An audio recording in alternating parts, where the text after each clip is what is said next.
প্রিয় বন্ধুরা, মজাদার মাংস রান্না একদম রেডি হয়ে গেছে। কচুর মুখি দিয়ে সাথে আছে আলু। এই যে বন্ধুরা, নামিয়ে নিয়েছি। আর গত 2 দিন আগে আমি একটা ভিডিও দিয়েছি। সেই ভিডিওতে আমি অনেকগুলান কথা বলেছি আমার ভাই বোনের জন্য, বাবা মার জন্য অনেক অনেক দোয়া চেয়েছি। সব বন্ধুরা খুব সুন্দর করে ভিডিওটা দেখে অনেকে দোয়া করে দিয়েছে, অনেকে শুভকামনা জানাচ্ছে। সবার জন্য রইল অফুরন্ত মন থেকে ভালোবাসা। এভাবে আমার ভিডিওটি মনোযোগ দিয়ে দেখে খুব সুন্দর করে একটা করে কমেন্ট করেছে।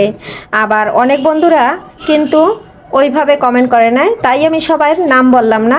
আমার যে প্রিয় প্রিয় বন্ধুগুলো, আমি যদি সবার নাম বলি, কিছু বন্ধুদের নাম না বললে রাগ করবে, এর জন্য আমি নাম বললাম না। সবাইকে জানিয়ে দিচ্ছি আমার মন থেকে অফুরন্ত ভালোবাসা, অসংখ্য অসংখ্য ভালোবাসা, অনেক অনেক শুভকামনা সব পরিবারের জন্য।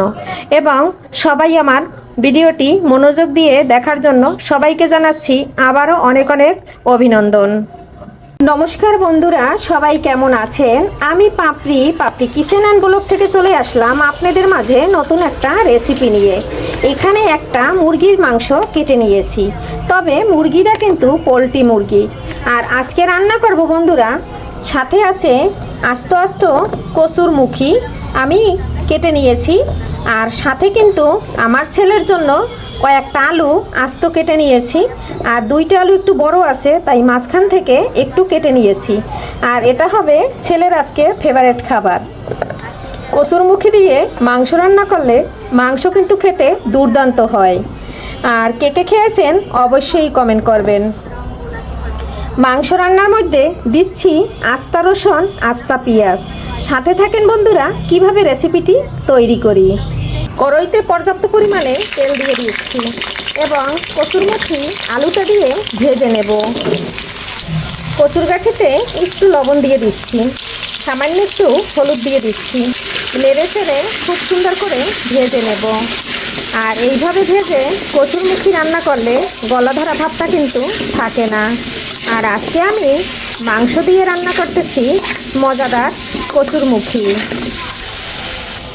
বন্ধুরা, কি কি উপকরণ ব্যবহার করতেছি, এখানে নিয়েছি মরিচ বাটা, এখানে নিয়েছি রসুন বাটা, এখানে নিয়েছি আদা বাটা, সব কিন্তু ফ্রিজের। আর এখানে নিয়েছি পেঁয়াজ, আর এখানে নিয়েছি আস্ত পেঁয়াজ, এখানে নিয়েছি কুচানো পেঁয়াজ, আর এখানে নিয়েছি রসুন। আর আজকে কিন্তু এইগুলো দিয়েই হবে মাংস রান্না। প্রিয় বন্ধুরা, আমার ভাঙ্গাচুরা রান্নাঘর, তাই কিন্তু ক্যামেরা রাখারও স্ট্যান্ড নাই। তাই এখানে আমি রান্না করতেছি। আমি কিন্তু এখন চেম্বার থেকে রুগী দেখে আসলাম। আর দুপুরবেলা কিন্তু রুগী দেখে এসেই রান্না শুরু করে দিয়েছি। তাহলে বোঝো বন্ধুরা আমার কতটা কষ্ট হয় ভিডিও করতে। আর এটা কিন্তু আজকে শুক্রবারের দুপুরবেলার ভিডিও। এখন কিন্তু বাজে 12:30। আর এখন আমি রান্না করতে চলে আসছি। আর আমি কিন্তু এর জন্য স্ট্যান্ড রেখে এখানে আমি ভিডিও করতে পারি না, তাই কিন্তু আমি হাতে ক্যামেরা ধরে বা মোবাইল ধরে ভিডিওটা তৈরি করে থাকি। আর বন্ধুরা, এই যে চুলার উপর রান্না চলতেছে, চুলার পাশটা একটু দেখিয়ে দিচ্ছি, একদম ছোট। এর জন্য কিন্তু আমি সামনে ক্যামেরা করে ভিডিও করতে পারি না। আর একদম ভাঙ্গাচুরা টিনের ঘর। এই যে দেখুন বন্ধুরা, টিন কিন্তু একদম ছিদ্র হয়ে গেছে, জং পড়ে গেছে। আর এই আমার বাসা। আর যতই হোক নিজের বাসা, কুড়েঘর হোক সেটাও নিজের বাসা। ওই বাবুই পাখি বলে না, ভাঙ্গা বাসা হইলো ছোট বাসা হইলো, এটা আমার নিজের বাসা। তাই কিন্তু আমি এই ছোট বাসার একটু চেহারাটা দেখিয়ে দিলাম। আর সাথে বন্ধুরা তোমাদের সাথে রান্না শেয়ার করতেছি। আর আজকে আমি মাংস রান্না করতেছি, তা তো বন্ধুরা দেখতেই পারছো। আর কচুর মুখি দিয়ে আলু দিয়ে মজাদার মাংস। আর বন্ধুরা, আমি কিন্তু যখনই কথা বলি, যখনই যা করি, আমি কিন্তু সব সময় হাসি খুশি থাকি। আর হাসি খুশি থাকা কিন্তু আমাদের খুবই দায়িত্ব, কর্তব্য।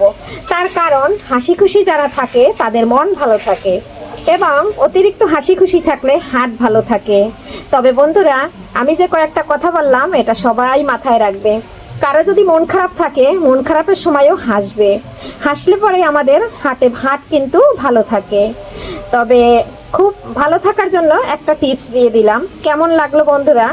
আর যদি আমাকে ভালো লাগে তাহলে মাঝে মাঝে বলবে, আমি সামনে এভাবে ফেস ক্যামেরা দিয়ে ভিডিও করে তোমাদের সাথে শেয়ার করব বন্ধুরা।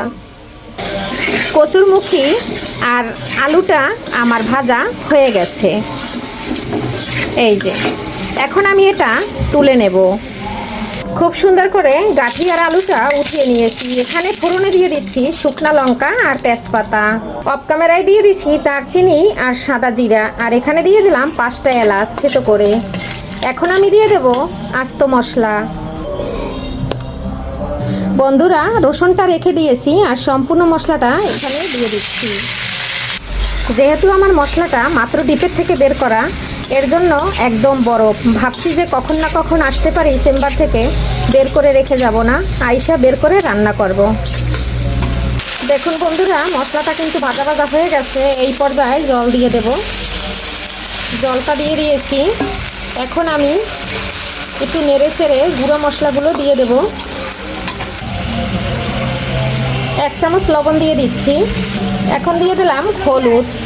আর বন্ধুরা আজকের ভিডিওতে আজানের শব্দ আসবে, যেহেতু আজকে জুম্মার দিন, তাই কিন্তু মসজিদ একদম বাসার কাছে, আর ওখানে কিন্তু নামাজের কথাবার্তা চলতেছে। হলুদ পরিমাণ মতন দিয়ে দিলাম। মরিচটা একটু বেশি দেব। এখানে দিয়ে দিচ্ছি ধনিয়ার গুঁড়া। এখন দিয়ে দেবো জিরার গুঁড়া ও সব ধরনের গরম মশলার গুঁড়া। সব মশলা দিয়ে খুব সুন্দর করে কষিয়ে নেব। তেলের পরিমাণ কিন্তু আমি কম খাই, তাই কিন্তু কম দিয়েছি, আর কিন্তু তেল দেব না। বন্ধুরা মশলাটা কিন্তু একদম কষানো হয়ে গেছে, তেলটা কিন্তু ছেড়ে দিয়েছে। আর এই পর্যায়ে আমি মাংসটা ঢেলে দিচ্ছি। মাংসটা সম্পূর্ণ দিয়ে দিয়েছি। এখন আমি নেড়ে চেড়ে কিছুক্ষণ কষিয়ে নেব। একদম মশলাটা খুব সুন্দর করে মিশিয়ে নেব। নেড়ে চেড়ে মিশিয়ে নিয়েছি। এখন ঢাকনা দিয়ে একটু ঢেকে দেব। মাংস থেকে যে জলটা বের হবে তার ভিতরে কিন্তু আলু আর গাঠি দিয়ে কষিয়ে নেব। বন্ধুরা 2 মিনিট পরে ঢাকনাটা সরিয়ে নিলাম। এখন আমি একটু আবারও নেড়ে চেড়ে দেব। আর বন্ধুরা আমি ক্যামেরা কিন্তু মোবাইলটা হাতে ধরে ভিডিও করি, আর এর জন্য একটু লড়তে পারে। এই যে একটু নেড়ে চেড়ে দিলাম, আর জলটা কিন্তু অনেকটা বের হয়েছে। এই পর্যায়ে দিয়ে দেব আলু আর গাঠি যে আমি ভেজে রেখেছি সেটা, সব কিছু একসাথে দিয়ে আমি খুব সুন্দর করে কষিয়ে নেব। বন্ধুরা আবারও 2 মিনিট পরে চলে আসলাম। আবার একটু নেড়ে চেড়ে দিচ্ছি। নেড়ে কিন্তু এই জল কিন্তু আমি আর দেব না, এখান থেকে কিন্তু অনেকটা জল বের হয়েছে। পুরোটা কিন্তু শুকিয়ে নেব আর কষানো হয়ে যাবে। তারপরে এখানে দিয়ে দেব গরম জল। এখন বন্ধুরা জালটা একটু হাই হিটে দিয়েছি। এখন আবার একটু নেড়ে ছেড়ে একদম সম্পূর্ণ কষিয়ে তেলটা যখন ছেড়ে দিবে তখন আমি জলটা দিয়ে দেব। বন্ধুরা মাংসটা কিন্তু একদম কষানো হয়ে গেছে, তেলটা কিন্তু সম্পূর্ণ ছেড়ে দিয়েছে। আর আমি তো দেখতে পারলেন বন্ধুরা কত অল্প তেল দিয়ে রান্না করে নিচ্ছি। এভাবে আমাদের শরীরের জন্য খুবই উপকারী অল্প তেল খাওয়া। আর এই যে জলটা কিন্তু সম্পূর্ণ শুকিয়ে গেছে। মশলাটা খুব সুন্দর করে মাংসের সাথে আলু গাঠির সাথে একদম মিশে গেছে। এই পর্যায়ে দিয়ে দিচ্ছি পরিমাণ অনুযায়ী ঝোলের জল। তবে যেহেতু কচুর গাঠি আছে ঝোলটা কিন্তু শুকিয়ে যাবে, সেই বুঝে ঝোলটা আমি ব্যবহার করব। এখন আমি গরম জল দিয়ে দিচ্ছি। গরম জলটা দিয়ে হাই হিটে রান্না করে নেব 10 মিনিট। গরম জলটা দিয়ে একটু নেড়ে ছেড়ে দিচ্ছি। আর এখানে কিন্তু 2 কেজির উপরে মাংস আছে, আর সাথে আছে 1/2 কেজি আলু, আর আছে কচুর গাঠি। সেই পরিমাণে বন্ধুরা ঝোলটা দিতে হবে। বন্ধুরা এই যে দেখুন ঝোলটা কিন্তু একদম শুকিয়ে গেছে। আর এখন কিন্তু আমি নামিয়ে নেব। আর আমার রান্নাটা কেমন হয়েছে বন্ধুরা অবশ্যই কমেন্ট বক্সে জানাতে ভুলবেন না। আর এই যে পুরো রেসিপিটি ফলো করলে অবশ্যই এভাবে রান্না করে একবার খেলে এর স্বাদ মুখে লেগে থাকবে 1 সপ্তাহ। আর এখন আমি দিয়ে দেব এখানে গরম মশলা। এই যে দেখুন বন্ধুরা এখানে ভাজা জিরার গুঁড়া এবং গরম মশলার গুঁড়া একসাথে দিয়ে দিয়েছি। এখন আমি একটু দিয়ে নেড়ে দিচ্ছি। মাংসের কালারটা কেমন দেখা যায় জানি না, তবে অল্প তেল দিয়ে রান্না করছি, তেল কিন্তু উপরে ভেসে নাই। আর এখানে আমি এখন দিয়ে দেব কয়েকটা কাঁচামরিচ। এই যে দেখুন বন্ধুরা ফ্রিজের মরিচ, কাঁচামরিচটা আমি খুব সুন্দর করে মাঝখান থেকে ফেরে দিয়ে দিয়েছি। এখন আমি জালটা কমিয়ে 5 মিনিট এভাবে রেখে দেব। তারপরে খুব সুন্দর করে কাঁচামরিচের ফ্লেভারটা বের হবে, আর তখনই কিন্তু খুব সুন্দর একটা ফ্লেভার বের হবে, খুব ভালো লাগবে খেতে। আর অনেকে কিন্তু কাঁচামরিচ খেতে পছন্দ করে।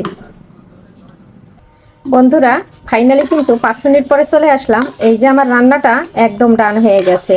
এখন আমি নামিয়ে নিচ্ছি, চুলাটা একদম অফ করে দিয়েছি। বন্ধুরা অফ ক্যামেরায় নামিয়ে ফাইনাল লুকটা একবার দেখিয়ে দিচ্ছি। কেমন লাগছে বন্ধুরা অবশ্যই একটা কমেন্ট করে এবং একটা লাইক দিয়ে ভিডিওটি দেখবেন। আশা রাখছি খুব ভালো লাগবে। সবাই ভালো থাকেন, সুস্থ থাকেন। Bye bye.